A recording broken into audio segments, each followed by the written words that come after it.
Welcome to Kennel Island. Shipwrecked and awaiting rescue, I'll be uncovering the survival kits selected by fellow members of the Kennel and finding out why they picked them.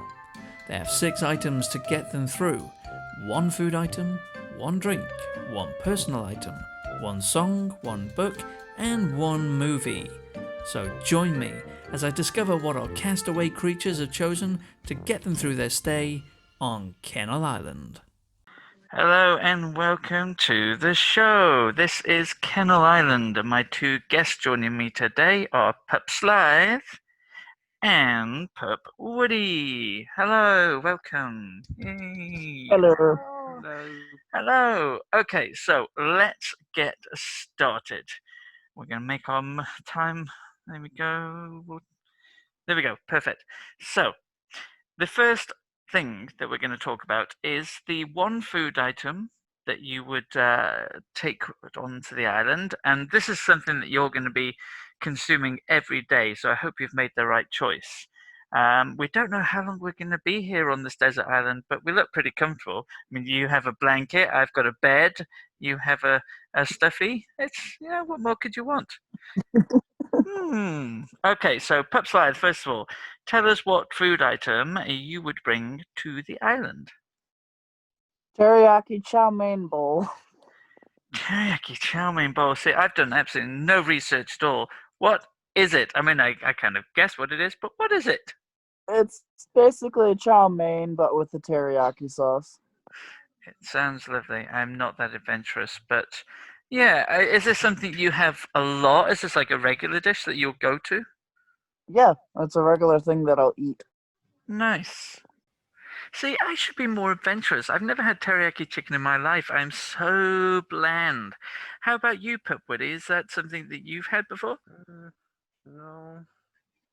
Well, I chose chicken Caesar salad just because it's healthy. It has vegetable and chicken, and it's tasty. Good choice. I mean, yeah, it is a good choice, I suppose. But healthy isn't always fun. Do you not have fun foods? Do you not want a fun food to eat on for? We could be here All for my months. all my fun foods are snacks or desserts. Oh. It's not like proper food. I was thinking about ice cream, but I can't eat ice cream all the time. Well, I don't have a fridge on the island either, a fridge or a freezer, so yeah, that wouldn't be a good idea. Or it can be Antarctica, so you don't have to have a fridge. Oh, I didn't think about that. I didn't think whereabouts my island is, to be honest, but it's sunny wherever it is. That's interesting. I mean, I've never really been that adventurous. I mean, I suppose a teriyaki isn't that adventurous. I'm pretty sure it's quite common, but I'm very bland. I like spicy foods myself, but yeah, I've never had that. So, well, that sounds like it would get you through for this month or so that we're going to be on the island.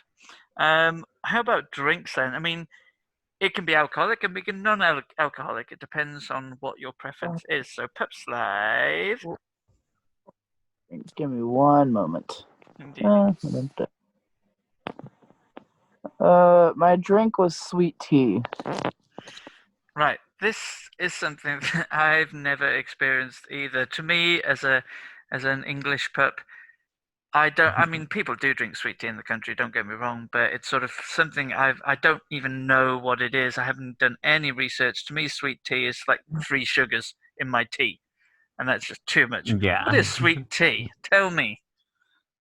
But when I sweetened just tea, it's basically like a full, maybe 2 or 3 cups of sugar, depending on how sweet I want to make it. But 2 or 3 cups of sugar in tea. That's insane. 2 is fine. 2 is like what I would consider normal, whatever normal is. But 3 sugars? Would you go that far? 3 cups of sugar. What? Cups of sugar? 3? No. Spoon, maybe? 3 cups. Not spoon. Like I make a pitcher of like tea, like a full gallon pitcher. But still, that seems like a lot of sugar. Yes. That's I I always thought sweet tea was a bit like, I don't know. I've seen pictures of it, and all it looked like brown water. Don't get me wrong, I'm not insulting sweet tea, but that's all it looked like to me. But that's crazy. I thought it was like iced tea or something, and it was just a little bit sweeter. But that would put you in a coma, surely. Not really. Diabetes. Yeah, that's interesting.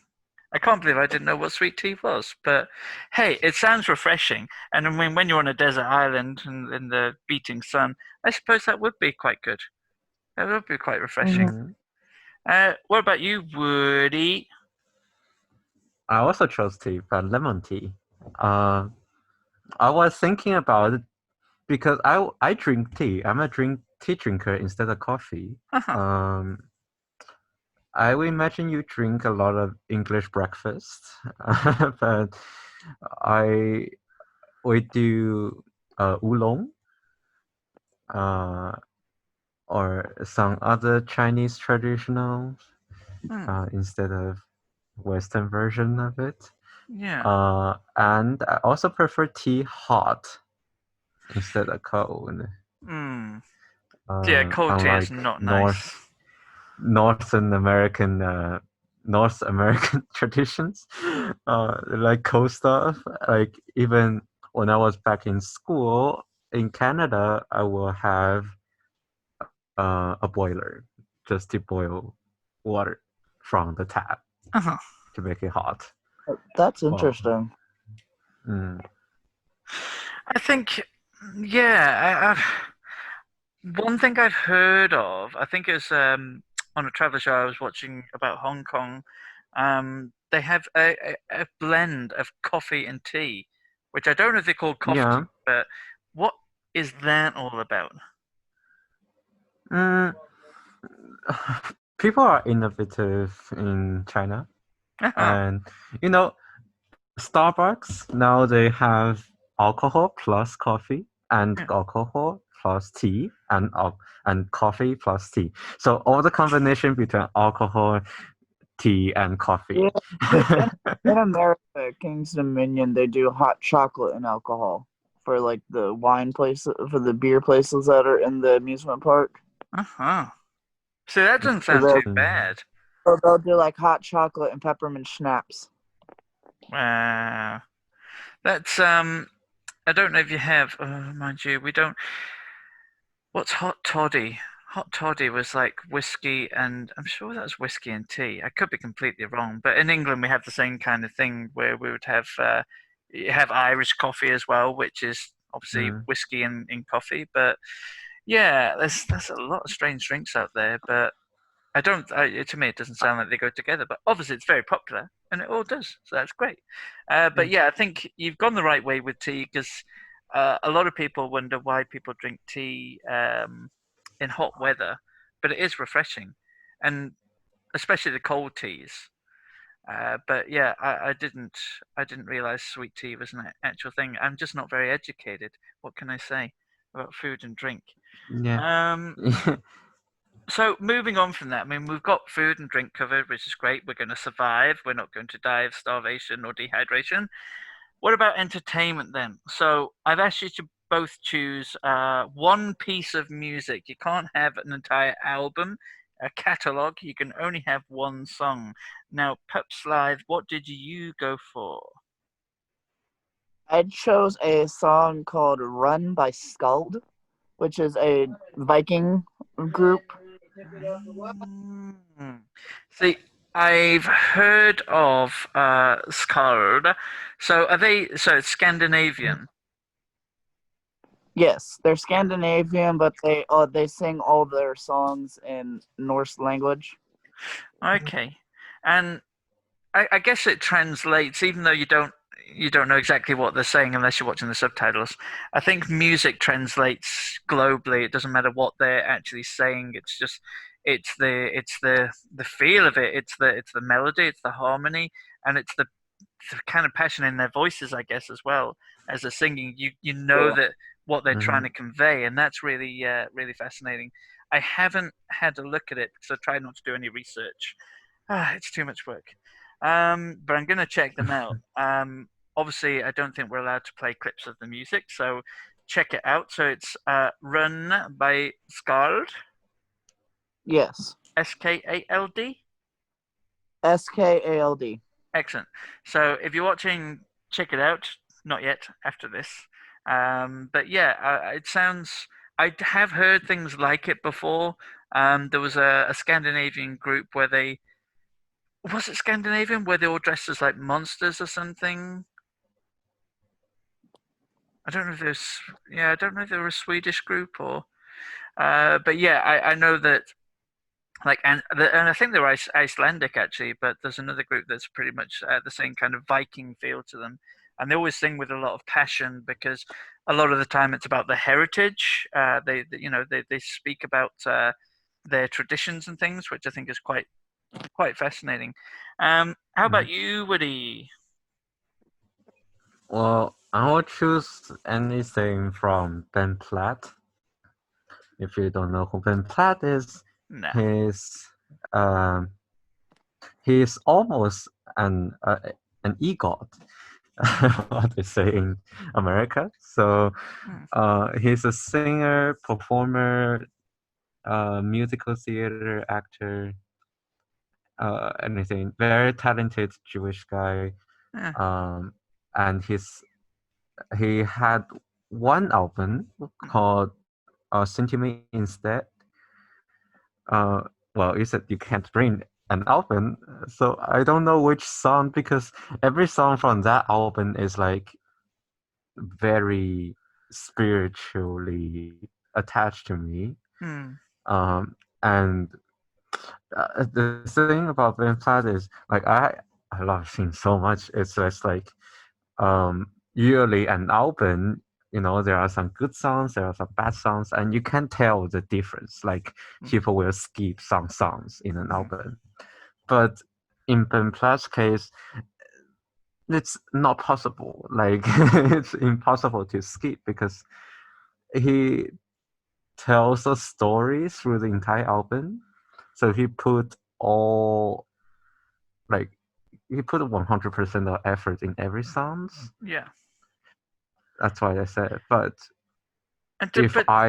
yeah, go ahead.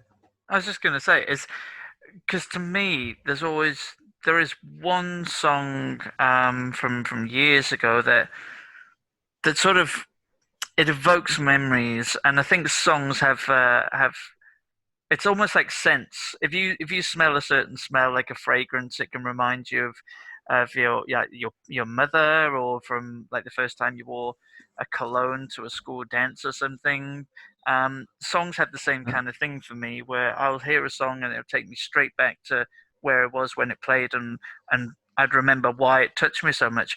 Is there a certain song that makes you feel that way? That sort of makes you think of a moment that you're kind of fond on, because even though you think he's a great artist and the songs are really awesome, does one particular song have a certain meaning for you? I would say the last song of the album. It's called "Wrong Away." He tells the story of his parents and how they will never abandon each other and him. And that song, because I'm very sentimental, I cry to animate or like 3 years old cartoons. So anything about family or friends or just relationship between people, it really hurts. And hit me deep. Definitely go check out Runaway and listen to every single song before Runaway because it's nice. Excellent. And just going back to you for a second, Pup Slythe, curious as to why that song. Well, since my boyfriend has shown it to me, I have. It's very powerful when singing it. It's like a very powerful song, and it's just really, it just flows off the tongue. Yeah. So it's just something that stirs emotions generally. It doesn't sort of have a particular sentimental meaning to you. It just you can feel it. Is that the kind of thing you mean? Yeah. Yeah, that's pretty cool. And it's great when an artist can do that, and especially when it's an artist that not everybody's heard of. It's something new and different. I think Hmm. it kind of yeah, it does. You've got to sort of open yourself up to new experiences and new songs and things, and not just stick to the mainstream. Because you might find something, yeah, that really does touch you, like obviously you have, which is awesome. Um, now I'll do the movie after this. I'm just curious on the books because with me, I'm not a big reader. I am a big writer. I spend a lot of my time writing, Hmm. and I get great joy from it and great passion. But you've both chosen a book. So Pup Slythe, first of all, what was your book? Maximum Ride. Okay, what is it? Give us a brief preview of what the book is. Maximum Ride is about a group of kids who were genetically modified to have wings. Oh, And they are trying to escape from these things called erasers, which are dog-like people that are genetically modified to look like dogs. whoa. And so they're trying to weave in and out, fly, um, stay away from humans. All human contact is void. Yada yada. It's a really interesting series. Hmm. How many books are there in the series? Uh, give me a moment. I can tell you. Just give me one moment. Let me look up. Mhm. So, are you big on fantasy books then? Yes. So there is Maximum Ride Angel, Maximum Ride Schools Out, Maximum Ride Saving the World, Maximum Ride The Final Warning, Maximum Ride Fang, Maximum Ride Angel, Maximum Ride Nevermore, Maximum Ride Forever, and Hawk. So there is a lot. It sounds it. So they're all called Maximum Ride, and then it's Yeah, they all have Maximum Ride, and then it's a the three that are about three of the characters is Max, Fang, and Angel, uh-huh. which they're Maximum Ride novel, but it talks about more of the person's backstory. Okay. It sounds. I mean, I am. I'm quite keen on fantasy as well. There's Um. eight there's 8 books in the series. Oh, nice. That's a So pretty here's decent amount. so the plot for the one that I like is Fang. Fang is just the way that they have portrayed him is amazing. Okay. So the flock travels to Africa where they meet Dr. Hans Gunther Hagen, a former ITEX worker, and Dylan, another human avian hybrid designed to be Max's perfect other half. Dylan joins the flock, although they are all wary of his motive. Max and Fang are kicked out of the group by Angel, who has decided that they are too focused on their personal relationship than the evils than they should be fighting. Fang is taken by Dr. Hans and experimented on. He dies for a moment before Max revives him back to life. After getting back to their home, Fang decides to permanently leave the group and start his own flock. They are all heartbroken. Oh, interesting. And what? So obviously, it is a series of 8. Is it a continuing story? Are they all just completely separate stories? Some of them are completely separate stories, but I think some of them line up as they go. So, Oh, like the first book in the series is Maximum Ride: The Angel Experiment. And then it goes to Maximum Ride Schools Out Forever, Maximum Ride Saving the World and Other Extreme Sports, Maximum Ride The Final Warning, Max, Fang, Angel, and then Nevermore, the final Maximum Ride Adventure, and then Maximum Ride Forever. awesome. It does So sound all so that is the whole order of the book series. cool. Excellent, awesome. How about you then, Woody? Mm, I chose Becoming by Michelle Obama. Uh, Ah, Very popular book, but I just recently read it. Um, haven't finished it yet. Obviously, it's Michelle Obama's bibliography, uh-huh. and it's very inspiring. Love the stories. Um, Her husband, the President Obama, Mm-hmm. released his books, another bibliography, uh, a year ago or 2 years ago, and I want to read that one too. But I want to read uh, Michelle's first because I have more respect to Michelle Obama than the president. Yeah. Um, and in general, I like bibliographies. Mm-hmm. I love to hear about people's stories Mm. and how they made the story, why they made the story, and how they feel about the story, Yeah. reflecting back on it. Mm. Um, Another kind of book, I don't like fictions, so I read about scientific stuff. Mm. Usually it's fun. So there's a book called What If?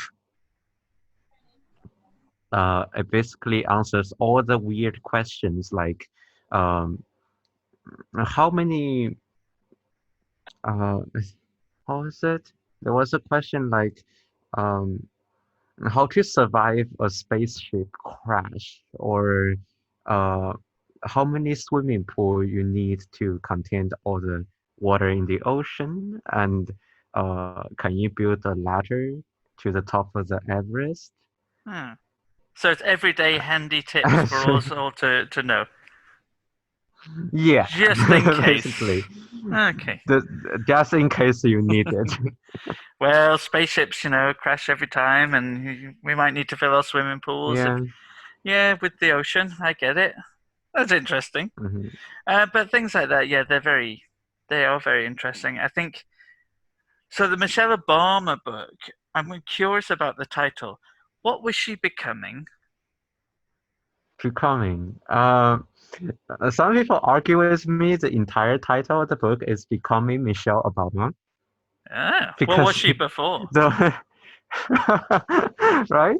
You Uh, see, Becoming yeah. Michelle Obama, right? Ah. But I would just say Michelle Obama is just, bandwagon. It's there, so it's her book. But some people will say it's Becoming Michelle Obama because she, I mean, she went well, from probably somebody who wasn't well known to being the first lady. Eh. yeah, you know, uh, both Obamas, they went to law school, they studied law, they met, and, you know, after former President Obama became one of the U.S. senators, Mm, they started to plan for, how to run for president and what's their belief on governance and policies, uh-huh. diplomatic relationship, and etc. etc. And how Michelle, as the first lady, act as a backbone of the country Yeah. when Barack was the front line, Yeah, like the face absolutely. of the country. So how long were they So I'm together more before he became president? Uh, I can't remember the years, but well, definitely they were engaged way before. Uh-huh. I know the story of how they get engaged, Hmm. and obviously, their daughters um were born before the election happened in 2007, 2008. 2008, I believe. Yeah, Ah, cool. so. Well, she definitely left a mark on the country, and she still is, and that's an incredible thing. Um, Mhm. it's like I guess it's like Princess Diana over here when she was alive. Mm-hmm. She influenced more people and got more support from the country than her husband, Prince Charles, ever did. Yeah. And he was supposed to be the main kind of face of the royal family at that kind of time. But yeah, she left her mark, and I think when you're not the face, and you're working slightly in the background, you can do a lot more. You're not having to be the face yourself. You can do all the hard work and do all the influential things, and I think Mhm. that's quite an important role. Even though Yeah. people focus on the president, it's the people that are sort of in the background and not in that, as I say, the front face role, that are doing all that hard work and making all the positive changes in that you don't really think about, but you should. And Mm-hmm. that's why these books are brilliant. They do highlight these things. Yeah, she is a tremendous woman. So that's a pretty good choice. I like that. Um, Movie. Okay, so going on to the movie. Now, I just happen to have a movie player and a projector on my island, so you'll be able to watch whatever movie you want. So, what movie have you chosen, Mm-hmm. Pup Slythe? I have chosen the movie called Brokeback Mountain with Jake Ah, Gyllenhaal and Heath Ledger. yeah. I think everybody knows about Brokeback Mountain. Well, they've heard of it at least, but obviously there's only I wouldn't say it's just restricted, obviously, to the LGBTQ plus community that have seen it, because I think you know, it was highly accepted by everyone. I think apart from homophobes who probably wouldn't have gone to see it, but it was an incredible story. So, is there something that you could watch like over and over again? Because I know there's certain movies that I Of could watch course, constantly, and why is that? I just like the story and the fact that although that both both of the male characters connected, they split up and went on to have families, Mm, and then later on reconnected and still did stuff together. But then after the one died, the other one felt strong remorse because he knew that he was I'm I'm gonna say in love with him. mm. So I I just like that. I like the story.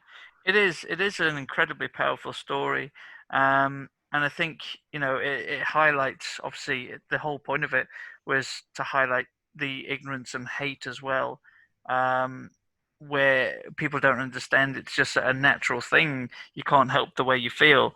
Hence the famous line, "I can't quit you." It's sort of saying that even though he's supposedly straight or heterosexual, however you want to say it, he has these feelings because these feelings are natural, they're normal, and he can't escape them. And it's the society that's making him hide it.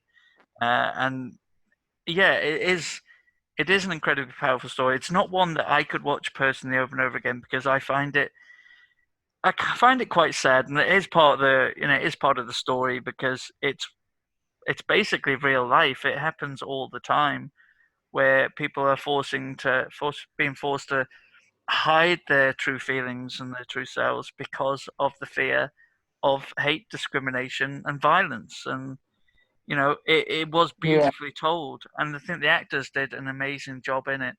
Um, Heath Ledger, who's going to be sadly missed for many years. Um, but Jake Jake, yeah, Gyllenhaal I mean, he's just a and tremendous actor in general as well. He can play exactly. almost any role from what I've seen. He's very versatile. Um, Also Anne Hathaway. Also, who? Yeah, Anne Hathaway. Anne Hathaway. Yeah, yeah. I mean, Anne Hathaway is another brilliant actor. Um, yeah, I think that's actually a really good choice. I mean, I guess in my mind, I sort of like I go down the real feel good movies where there's no tragic ending because the one thing that upsets me about a lot of the gay kind of themed movies, it always seems to center around or involves the reality of hate and violence and things. Um, but not every straight movie has that, and it seems to me like why we shouldn't really always focus on the fact that there is hate. We know there's hate and violence out there. Why can't we just have a good happy life? Like, like the TV show Will and Grace. There's hardly any homophobia in it. It just sort of they got on with their lives, and there's a lot of gay movies like that and gay TV shows where people just Yeah. have a nice happy life like a normal everyday couple would. But that film, as I say, was made for that specific reason to highlight the ignorance and the hate and violence. And yeah, as I say, beautifully made. But yeah, it's an interesting choice. That's a really interesting choice. How about you, Woody? I chose Cloud Atlas. Uh, it's an old movie. It is. First out in 2012, and in all the, I'm a relatively huge movie watcher, and in all the movies I've seen, I think it's the most underrated one for sure. Uh, I just checked Rotten Tomatoes. It's only 66%. And it's rated 7.4 out of 10 in IMDb. Uh, it's such a shame. Uh, the reason I chose is the story is confusing, first of all, Uh-huh. at least the first time you watch it.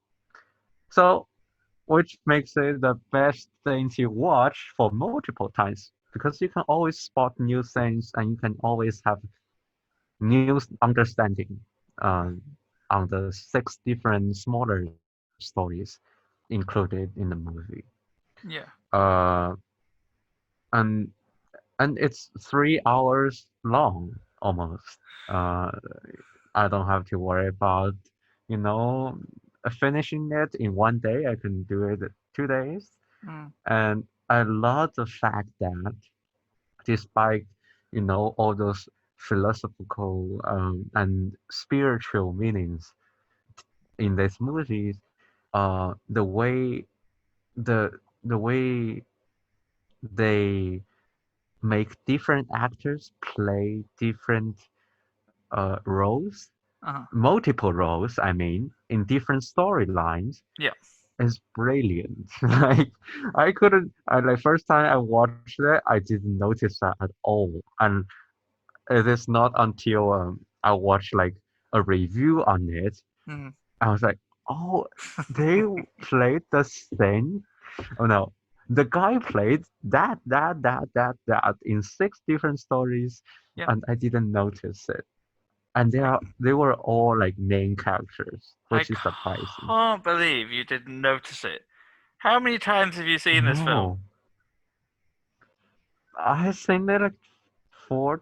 No, so I noticed the second time, obviously, after watching the review, right? The first time I didn't catch it. I just, I was just saying that's a heavy makeup. I wouldn't say that's because if you recall the story with Sami, uh, the another guy that saved Sami, Mm. who eventually died, Mm. had a heavy makeup to make him look like Asian, right? Yeah. I said, I was like, that's an interesting choice because in movies you really don't.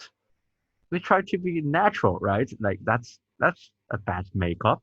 And later on, I figured out that it's that guy, and they were trying to Yep. spoiler.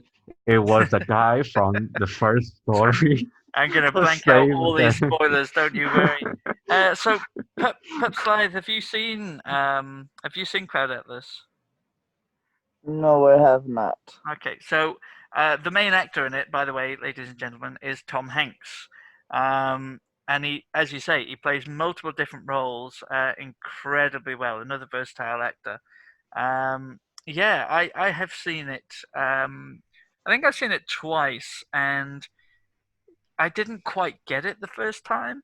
And as you say, it's one of those movies that you do really have to watch a couple of times. The first time I was like, oh, I'm really not sure, because it was a bit confusing the way it jumped backwards and forwards to different stories. Mm. Um, and for me, it's sort of like it loses my attention sometimes. But there's one film many years ago that I saw with Bill Murray, and that was Lost in Translation.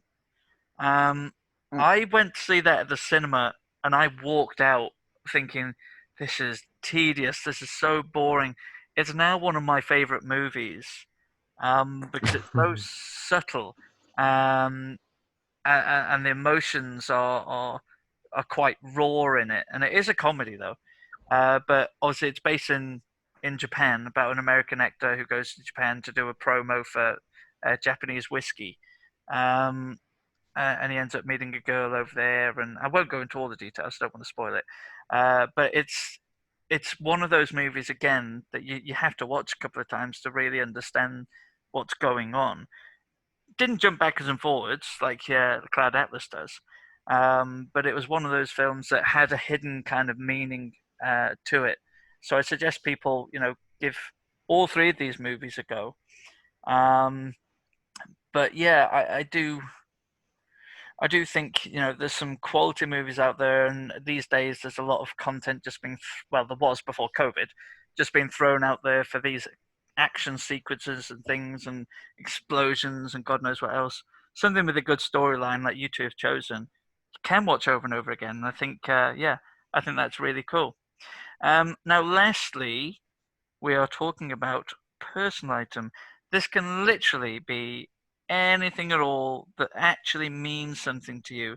So it can't just be an object that you've got lying around the house. It has to have kind of a personal meaning to you that's going to keep you sane and connected to your real life outside of the desert island. So Pup Slythe, what is your personal item? My pup hood. Aha! Yay! Okay, so why your pup hood? No, well, it gives me a sense of security since I've joined the pup community. Uh, I joined the pup community about 2 years ago. Uh-huh. August of this year would have been 2 years I've been a pup. And although I wasn't able to join any groups because all groups were 18 plus, Mm, I still felt included because I was able to talk with other pups about some stuff that's been like in the pup community. yeah. So I still felt included. See, that's awesome. I mean, uh, on one of my videos, I was talking about the fact that someone asked me a question saying, "Do I need pup gear to be a pup?" And I did say at the time, you don't necessarily need it. It's all personal choice. Some people out there can feel like they're a pup without wearing the pup hood, but to me, I'm kind of the same. Where I feel part of the group. I feel included. I feel like one of the pack when I put this hood on. Um, and I think it's all it's a strange anonymity as well that gives you the confidence to just be a part of the group. But I get that entirely. I really, really do, and I think that is a really good choice. Um, so your pup hood, is your one off eBay or Mine is Amazon? Mine's an Amazon hood, but Uh-huh. this is my second Amazon hood. My first one was a purple one, Uh-huh. and that one started to go to what's the word I'm looking for? It started to go bad. Like the stitching started to rip and everything. Yeah. Yeah, it happens a So lot. Um, but when it comes to the colors, I'm just curious on this one. How did you choose I mean, does the color represent anything, or did you just like the color and go with it? I like the color red. It matches my collar that I bought myself, Hmm. and so yeah. Yeah, it looks very decent, and that's a nice choice. And I say it's something that really means something to you because it gave you that inclusion, that feeling of inclusion, and that's great. Awesome choice. How about you, Woody? I will have my iPad. Um, I uh, well, if you know me, I draw stuff on my iPad, and that's basically the main entertainment in my at the moment. And Mhm. also, um, it has a camera and a photo. Um, it has basically everything. But Yeah. we need to assume that it stays with power all the time. And also, I need my Apple Pencil to draw. Yeah. Um, but it is what keeps me sane during COVID, even Yeah. um, doing art, drawing, um, and also it's another way for me. Art is a way to engage other people and to Uh-huh. express what I think. Either it's gratitude, either whether it's um, my perspective, my fantasies, my um, opinions on the world. Mm. I do it through art, through drawings. Um, Dominic's was included because he's such a sweet guy. Uh, so yeah. That's decent. Yeah. I mean, I completely get that. I mean, it's just like Pup Slythe with the Pup Hood. It gives you that inclusion, and it brings something Hmm. out in you from within. And I think that's also an excellent thing to take with you. And don't worry, I do have power. I have a solar power generator on the island. You're absolutely fine. Not much to take photos of. We don't have any landmarks on the island, so it'll all be selfies or something. But you go crazy. Um, yeah, I mean, with me, it would just be a pen and paper, so I can write. I'm not here to talk about me, by the way. I just thought I'd throw that in there. But yeah, I mean, it sounds like you would both survive for however long we're here for. But they're very interesting insights, actually. And the whole point of this video for people watching is that we can get to know the pups in the kennel and encourage you to join if you haven't joined already, because these are the types of pups that you'll be mingling with, and you'll be sharing your ideas and your thoughts and your lives together, because the kennel is a home for us, basically, to escape from the outside world and come together and get the support and love that you need. So this is actually a very important series that I've started putting together, um, because yeah, we all need someone to talk to. All need someone to relate to, and the kennel is the place to be. So thank you very much, Pup Slythe, and thank you very much, Pup Woodie. It's been a pleasure talking to you both. And yeah, who knows? We could be here just a few more days or a few more years, but we'll enjoy ourselves anyway. Mm, Yep. Yay! If not, we're swimming yay. for it. All right, pups. Well, thank you very much Awesome. again for joining. Anything you want to say to the people out there? Definitely check out the kennel. It's a really great place to feel included and to find other pups that are around you. Awesome. Hmm. Thanking you. I definitely met a lot of friends from the kennel. Mhm. Um, it's such a wonderful community. We all support each other Yeah. through this rather difficult time, right? And why not just to have friends from all over the world who share the same interests as you, Yeah. right? Absolutely. And as Slide said before, if you are under 18, okay, you can't join this group, but there is lots of support out there for you. And you just keep ticking along. There's plenty of support online, but we'll be here ready for when you do come of age, turn 18. Then come and join the family because you'll be more than welcome. Hang on in there, pups. Okay, well, that's all for now. We will see you next week with two new puppies. And yeah, that's a wrap, folks. Say goodbye. Bye. Bye. Bye.